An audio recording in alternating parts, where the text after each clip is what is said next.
Hello friends, this is railway NTPC 2016 परीक्षा में पूछे गए 100 जीव विज्ञान के प्रश्न के बारे में हम डिस्कशन कर रहे हैं and this is part 2। So let's begin.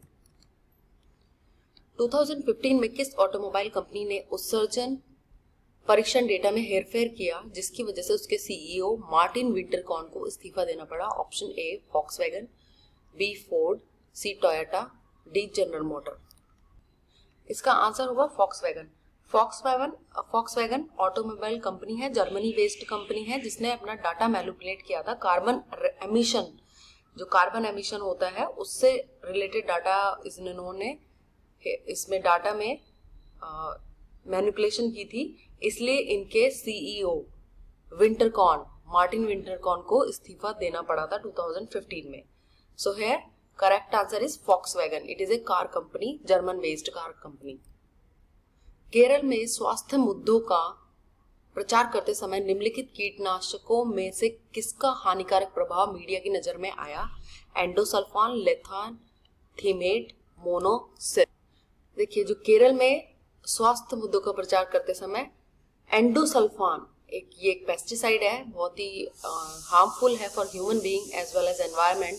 तो इसको लेकर ये क्या हो गया था, एंडोसल्फान इशू हो गया था केरला के अंदर, और ये नजर में आया था क्योंकि एंडोसल्फान का they use as a spray pesticide, ये स्प्रे करते थे उसके ऊपर, कैशू प्लांटेशन के ऊपर, और वहाँ की जो लोकल कम्युनिटी है उनको ये बहुत हेल्थ इशू उनको झेलना पड़ा था, जिसकी वजह से 2015 में जो सुप्रीम कोर्ट है उन्होंने भी इसके लिए 500 करोड़ का जुर्माना लगाया था केरल गवर्नमेंट के अंदर। सो बेसिक यहाँ पर क्या है, एंडोसल्फान ये क्या है, बहुत ही हार्मफुल केमिकल है, पेस्टिसाइड है, और इसके यूज को मना किया गया था सुप्रीम कोर्ट के द्वारा। तो करेक्ट आंसर होगा यहाँ पर ए, एंडोसल्फान। निम्नलिखित जीवों में से कौन सा जीव मुकुलन यानी कि बडिंग द्वारा प्रजनन नहीं करता? ए मूंगा यानी कि कोरल, हाइड्रा, स्पॉन्जेस, एनालिडा। देखिए, सबसे पहले समझते हैं बडिंग क्या होता है। Budding is a type of asexual reproduction, यानी कि एक अलैंगिक जनन होता है जिसके अंदर क्या होगा, एक बर्ड टाइप ऑफ ग्रोथ हो जाती है एक सेम ऑर्गेनिज्म से। जैसे कि यहाँ पर कोई सेम ऑर्गेनिज्म, उसी पर एक बर्ड उभर के आ जाती है, उसी को हम कहते हैं एसेक्सुअल रिप्रोडक्शन। ठीक है, वो पुराने जीव से ही एक बर्ड की फॉर्म में निकल जाता है, उसे कहते हैं हम बडिंग द्वारा प्रजनन करना। ठीक है, अब यहाँ पर देखिए एग्जाम्पल्स अगर मैं बात करती हूँ तो मूंगा, हाइड्रा एंड स्पॉन्जेस, ये लोअर इन्वर्टिब्रेट्स हैं। इनमें क्या होता है कि जो प्रजनन होता है वो अलैंगिक जनन द्वारा होता है। बडिंग इसका एग्जाम्पल है, बडिंग के द्वारा होता है। अनदर एग्जाम्पल अगर मैं बात करती हूँ तो बैक्टीरिया, यीस्ट, फ्लैटवर्म, ये सब जेलीफिश, ये क्या है, बडिंग द्वारा प्रोड्यूस होते हैं। लेकिन अगर एनालिडा की बात करेंगे, एनालिडा क्या है, आपका हायर ऑर्गेनिज्म है, डेवलप्ड ऑर्गेनिज्म है, तो इसके अंदर एसेक्सुअल और सेक्सुअल दोनों रिप्रोडक्शन होते हैं। इसके अंदर एग, फर्टिलाइज एग से ही लार्वा बनता है, उसके बाद एडल्ट बनता है। तो यहाँ पर क्या हो जाएगा करेक्ट आंसर डी, यानी एनालिडा में बडिंग नहीं होती है। Okay, so correct answer is D. अगर मैं आपको और डिटेल में बताऊं तो यहाँ पर देखिए, दिस इज हाइड्रा ऑर्गेनिज्म है, और यहाँ से छोटी सी बर्ड निकलती हुई दिख रही है आपको, ये देखिए, और later it will separate out. तो बडिंग एक एग्जाम्पल है रिप्रोडक्शन का, इसको मुकुलन बोलते हैं हिंदी में। ओके, होमोसेपियन के रूप में वर्गीकृत किए जाने वाले प्रारंभिक होमिनॉइड थे अर्गेस्टरलाइन, क्रो-मैग्नन, नेंडरथाल एंड प्रोकॉन्सल। देखिए यहाँ पर आंसर हो जाएगा आपका बी, क्रो-मैग्नन कौन थे? सबसे जो पहले मिले थे होमोसेपियन, उनको कहा गया था क्रो-मैग्नन। ये एक रॉक साइट पे इनके फॉसिल्स को देखा गया था फ्रांस के अंदर, और ये आज के जो ह्यूमन बीइंग है उनसे थोड़े डिफरेंट थे। इनकी चिन जो होती थी बहुत बड़ी होती थी, यानी प्रोमिनेंट होती थी, एंड इनका जो स्कल ब्रेन साइज था वो भी आज के ह्यूमन से ज्यादा बड़ा होता था। ठीक है, तो क्रो-मैग्नन क्या है, जो सबसे प्रारंभिक यानी कि फर्स्ट जो होमोसेपियन थे वो थे क्रो-मैग्नन। निम्नलिखित में से कौन सा यौगिक गुर्दे की पथरी का निर्माण करने वाला सर्वाधिक सामान्य यौगिक है?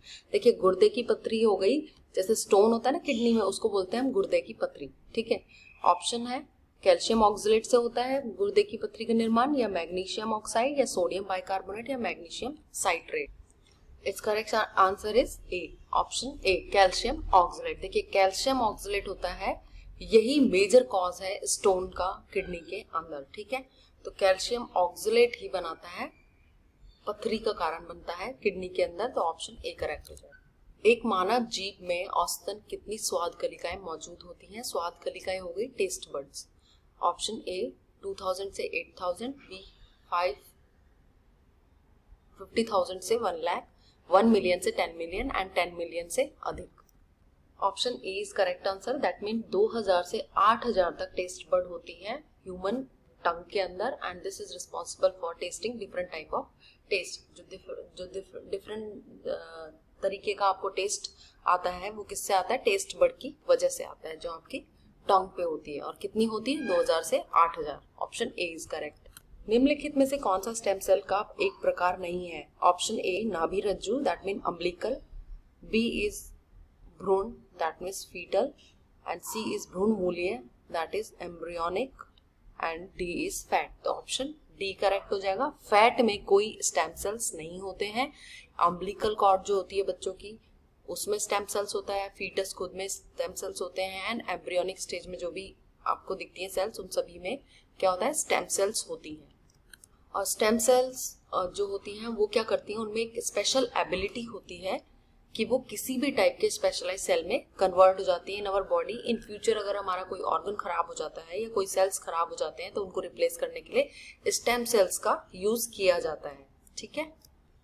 मानव शरीर में मौजूद निम्नलिखित कोशिकाओं में से किसमें माइटोकॉन्ड्रिया नहीं पाया जाता? ऑप्शन ए लाल रक्त कोशिका, बी यकृत कोशिका, सी मांसपेशी कोशिका, डी श्वेत रक्त कोशिका। देखो माइटोकॉन्ड्रिया जो होती है वो सभी यूकैरियोटिक सेल्स में पाई जाती है, हायर ऑर्गेनिज्म में पाई जाती है, प्रत्येक सेल में पाई जाती है। और इसका काम क्या होता है?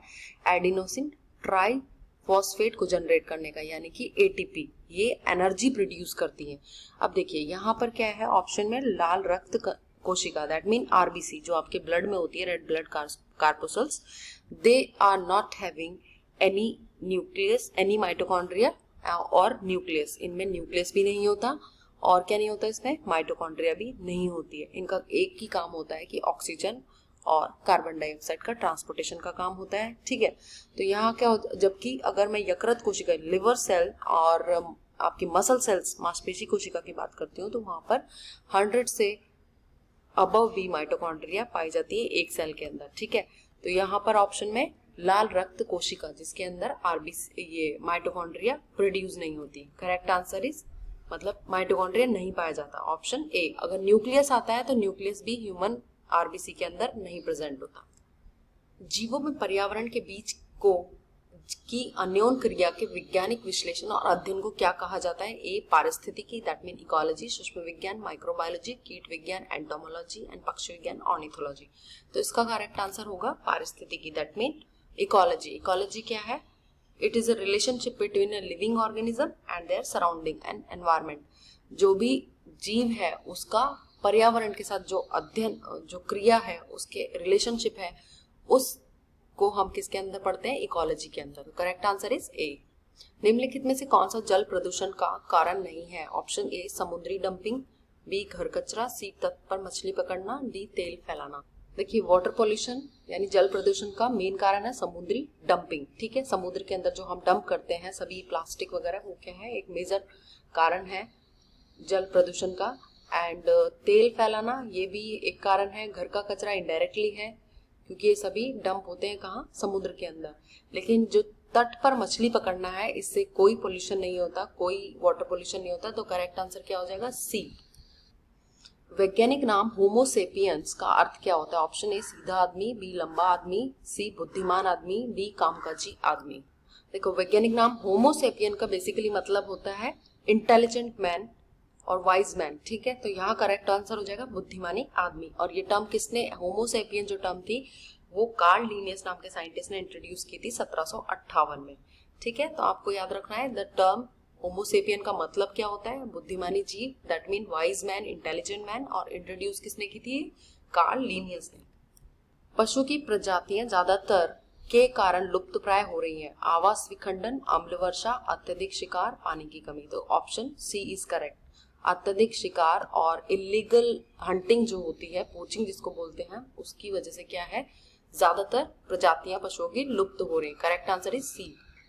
मेलियोडोसिस क्या है? त्वचा पर लाल चकत्ते, स्मरण शक्ति में क्षति, संक्रामक रोग, जोड़ों में पुराना दर्द।